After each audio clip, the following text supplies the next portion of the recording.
hivi ndivyo tulivyo ndani ya kanisa lake Mungu. Tujichanganya hekaluni kusubiri Yesu Mwokozi arudi. Siku ya Bwana iko karibu, isije ghafla tukapotea. Maana mioyo yetu inayatamani mazuri ya dunia hii.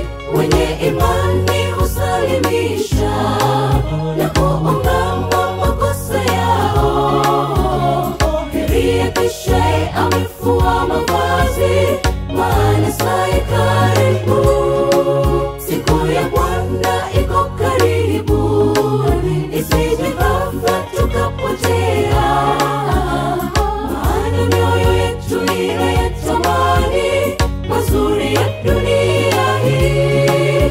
Wenye imani husalimisha na kuungama makosa yao.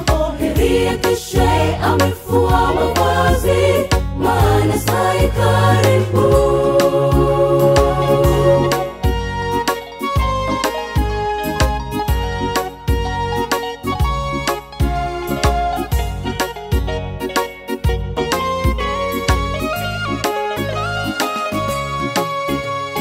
Kanisa nalo limekusanya watu wa kila namna, wale wazuri na wabaya.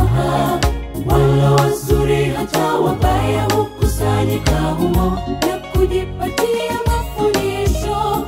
Kivuli kizuri sana wakijishibisha mafundisho.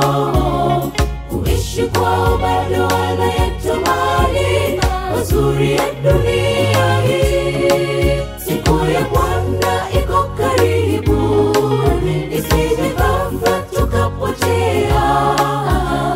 Maana mioyo yetu inayatamani mazuri ya dunia hii.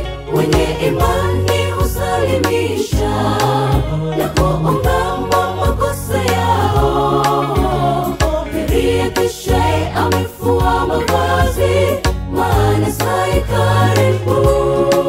Siku ya Bwana iko karibu, isije ghafla tukapotea. Maana mioyo yetu inayatamani mazuri ya dunia hii.